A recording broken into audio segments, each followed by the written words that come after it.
Olá, poderosos! Aí vamos fazer hoje uma correção de alguns exercícios do Enem, focada aí principalmente no contexto socioeconômico, urbanístico, demográfico. Então fica ligado aí que a gente vai discutir aí alguns exercícios para a gente ver aí a questão do conteúdo de geografia que cai no Enem, né? Então essa questão aqui, ó, ele traz a problemática dos lixões, né? Então, ó, ele começa ali com o texto. Os lixões são o pior tipo de disposição final dos resíduos sólidos de uma cidade, representando um grave problema ambiental de saúde pública. Nesses locais, o lixo é jogado diretamente no solo a céu aberto, sem nenhuma norma e controle, o que causa, entre outros problemas, a contaminação do solo e das águas pelo chorume, o líquido escuro com alta carga poluidora proveniente da decomposição da matéria orgânica presente no lixo. Então, lembrando aí que o lixo urbano geralmente ele é depositado ou nos lixões, como está aí descrito no texto, ou ele pode ser depositado também em aterros sanitários, que aí já tem um controle mais efetivo, ou ele pode ser também incinerado, né? A incineração já seria uma prática que vai realizar a eliminação, né, ou a redução do volume de lixo usando o fogo, que é uma ação também muito danosa ao ambiente, porque elimina muitos gases tóxicos no ambiente. E aí, na sequência, veja só, considere um município que deposita os resíduos sólidos produzidos por sua população em um lixão. Esse procedimento é considerado um problema de saúde pública, porque os lixões, perceba que no texto anterior, né, no texto da questão, ele já até trouxe uma questão ali do problema que o chorume causa, né? A perspectiva ali da contaminação, né? Das águas e do solo. Então, isso é uma perspectiva direta aí do problema dos lixões. Aí, dentro das alternativas, você tem ali, ó, na letra A, causam problemas respiratórios devido ao mau cheiro que provém da decomposição. O mau cheiro em si não seria aí o causador de problemas respiratórios, né? Então, essa opção estaria errada. É claro que o mau cheiro é um tipo de poluição que incomoda principalmente, né? Mas não seria aí um causador de problemas respiratórios. Ali na letra B, veja só, são locais propícios à proliferação de vetores e doenças, além de contaminarem o solo e as águas. Então, aqui faz muito mais sentido para o contexto do enunciado, né? Veja só, na letra C, provoca um fenômeno da chuva ácida. Chuva ácida é provocada principalmente pela queima de combustível fóssil, então acúmulo de alguns tipos de gás proveniente de queima de combustível fóssil, e não por decomposição de matéria orgânica. Principalmente porque a decomposição da matéria orgânica não vai eliminar uma quantidade de gases tão grande, né, quanto a queima de combustível fóssil. A gente tem, inclusive, por exemplo, a decomposição da matéria orgânica e a eliminação do metano, que pode gerar aí a chuva ácida, mas não seria um problema generalizado, né, um problema consistente. Por quê? Porque o principal causa da chuva ácida é a queima de combustível fóssil. Então, não marcaria a letra C. Aí na D, são instalados próximos aos centros das cidades, afetando toda a população que circula diariamente na área. Isso daí também está errado, porque geralmente os lixões eles são colocados fora da cidade, longe da cidade, justamente para ninguém reclamar.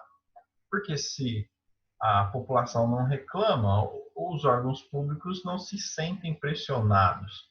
E uma forma das pessoas não reclamarem é as pessoas não verem. Você não vai reclamar de uma coisa que você não vê. Então, está errado aí também a letra D. Na letra E, são responsáveis pelo desaparecimento das nascentes na região onde são instalados, o que leva à escassez de água. Não necessariamente vai gerar o desaparecimento, vai gerar a poluição daquela água. A água vai continuar existindo, mas ela não mais na mesma qualidade. Então, também está errada.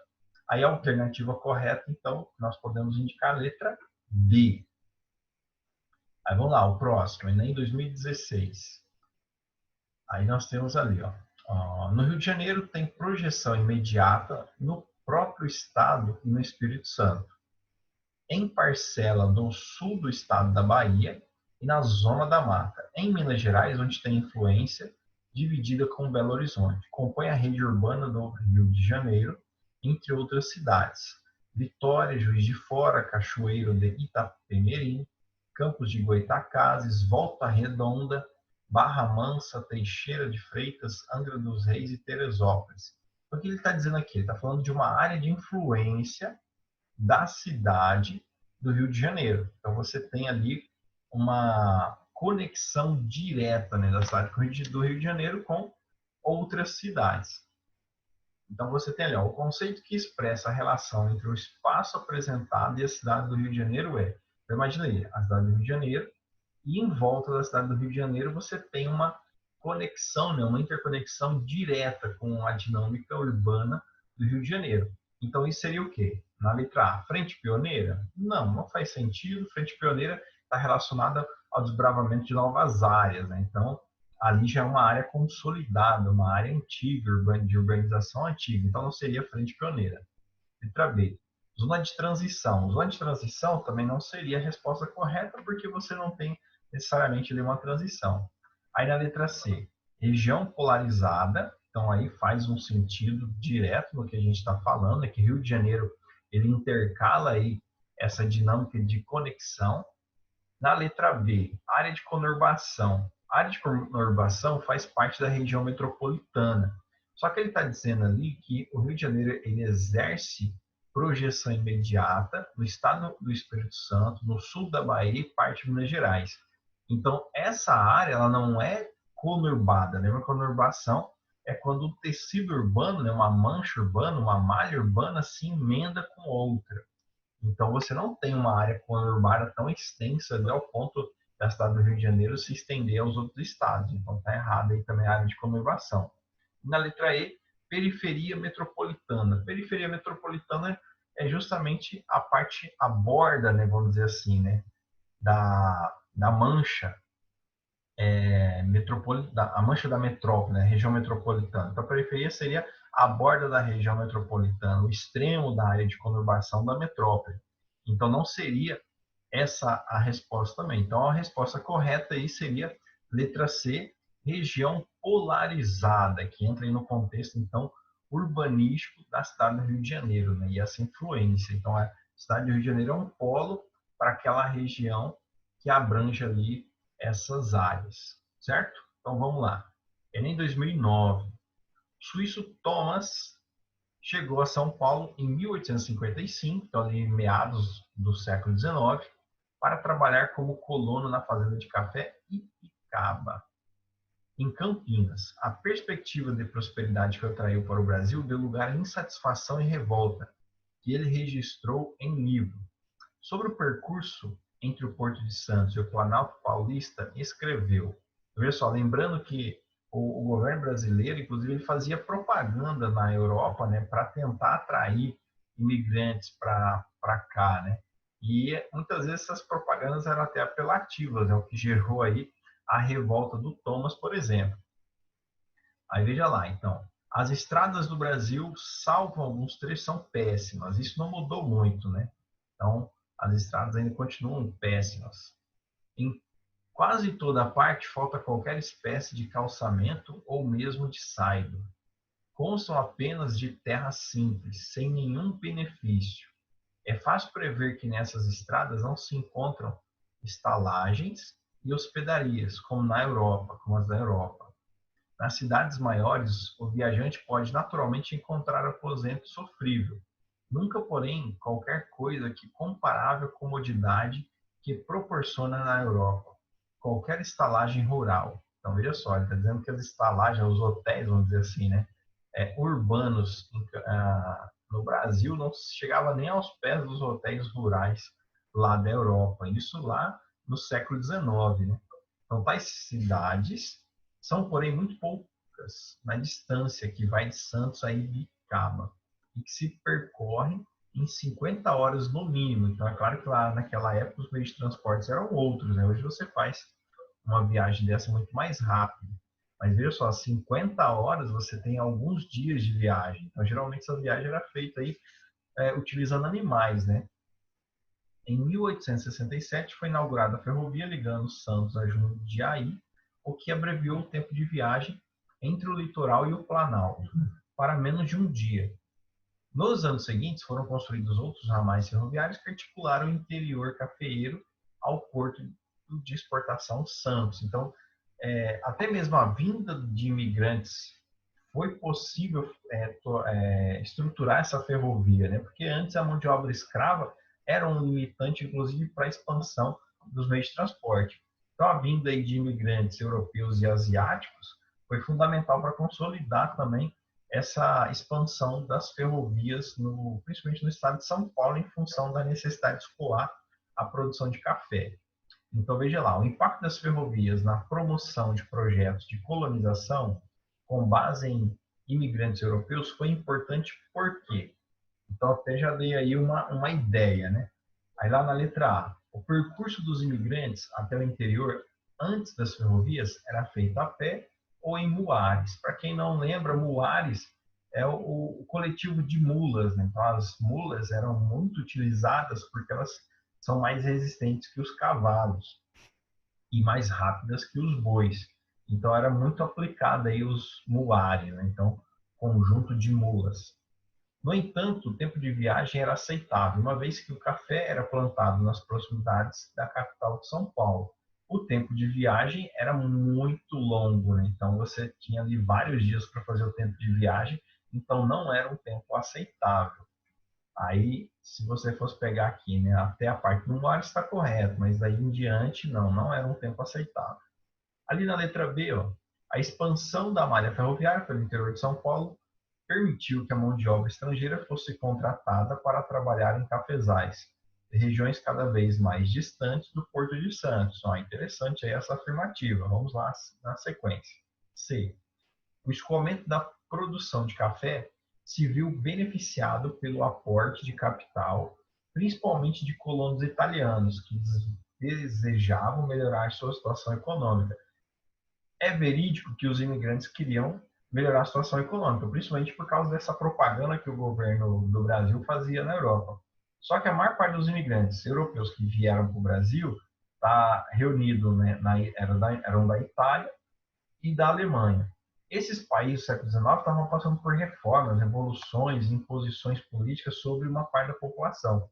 E a maior parte dos que vieram para cá eram pessoas com pouca condição financeira, inclusive alguns colonos que perderam terras por causa dessas revoluções que ocorreram na Europa no século XIX, vieram para cá, então chegaram praticamente sem recursos. Um ou outro que conseguiu trazer recurso, mas a maioria não tinha recurso financeiro e veio no contexto daquela motivação, né, de enriquecer. Então, quando você pega ali que principalmente os colonos italianos que desejavam melhorar a situação econômica, mas não foi diretamente, mas como é da produção de café, se viu beneficiado pelo aporte de capitais. Esse aporte de capitais não foi feito pelos colonos italianos, foi feito pelos próprios barões de café aqui no Brasil. Aí lá na letra B, os fazendeiros puderam prescindir da mão de obra europeia e contrataram trabalhadores brasileiros provenientes de outras regiões para trabalhar em suas plantações.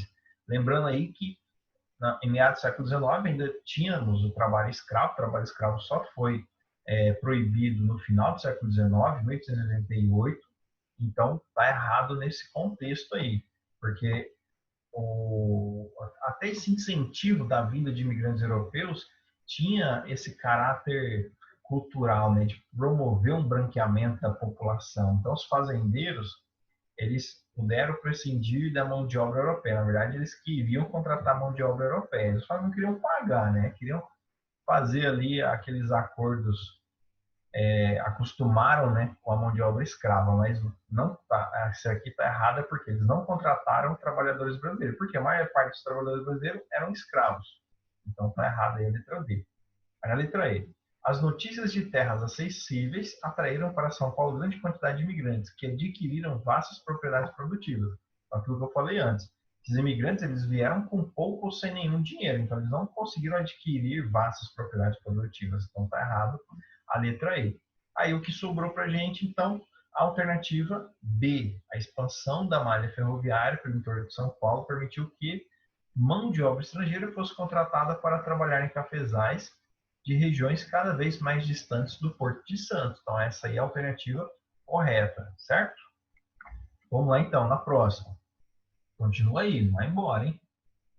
Ali, Enem 2011, ó. No estado de São Paulo, a mecanização da colheita de cana-de-açúcar tem sido induzida também pela legislação ambiental, que proíbe a realização de queimadas em áreas próximas aos centros urbanos.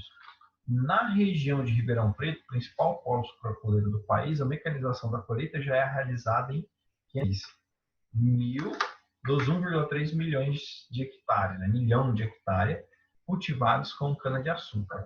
Lembrando aí que esse contexto, veja só, a queimada da cana para a colheita, ela praticamente é zero hoje, né? Então, houve uma progressão muito intensa da legislação para colocar a mecanização de forma intensiva. E qual que era o principal problema da queimada?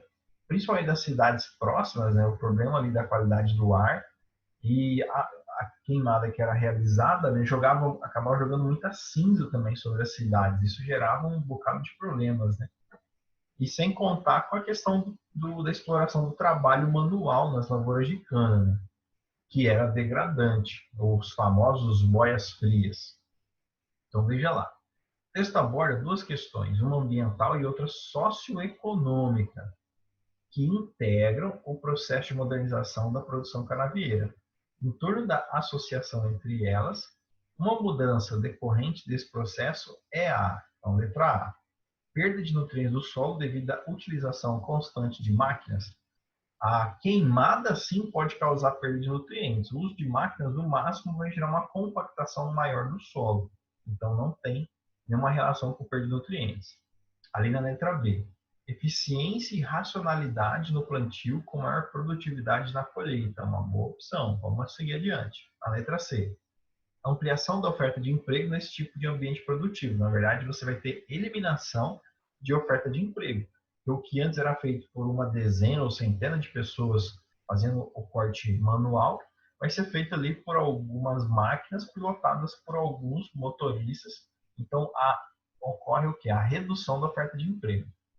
Aí na D, menor compactação do solo pelo uso de máquinas agrícolas de porte. Então, está errada, né, pelo que eu tinha colocado antes. Então, como as máquinas são grandes, pesadas, elas acabam gerando aí uma compactação do solo. Aí na letra I, poluição do ar pelo consumo de combustíveis fósseis pelas máquinas.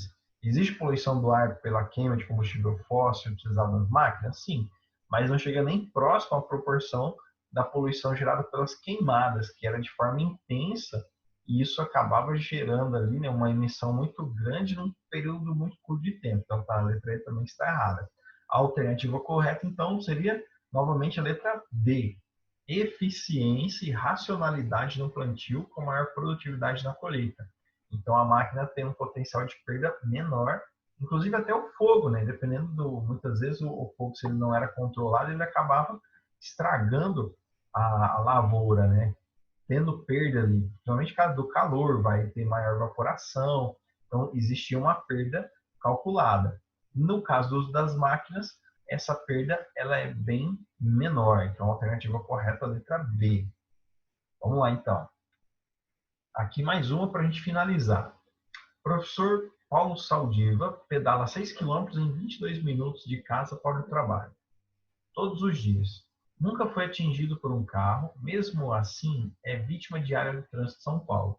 A cada minuto sobre a bicicleta, os seus pulmões são envenenados com 3,3 microgramas de poluição particulada. Poeira, fumaça, fuligem, partículas de metal em suspensão, sulfatos, nitratos, carbono, compostos orgânicos e outras substâncias nocivas. Então, a porrada de coisa aí que a gente acaba inalando justamente por causa da poluição. Aí, na sequência, a população de uma metrópole brasileira que vive nas mesmas condições socioambientais das do professor, citada no texto, apresentará uma tendência de, vamos lá, letra A, ampliação da taxa de fecundidade. A taxa de fecundidade é o número de filhos por mulher. Então fica muito vaga essa perspectiva, né? Então, inclusive, os censos demográficos apontam que as populações, quanto mais urbanizadas, tendem a ter menos filhos, né? Então, está errada a letra A. Na B, então, você tem a diminuição da expectativa de vida. Então, ele está falando de um problema ali da poluição atmosférica. Então, a gente pode até fazer essa relação, mas vamos seguir. Na C, Elevação do crescimento vegetativo. Para ter elevação do crescimento vegetativo, você tem que ter um índice de natalidade maior. E se a fecundidade, como a gente falou ali na letra A, tende a diminuir, consequentemente nasce menos criança e o crescimento vegetativo também vai ser menor. Então, estaria errado. Na letra D, aumento da participação relativa de idosos.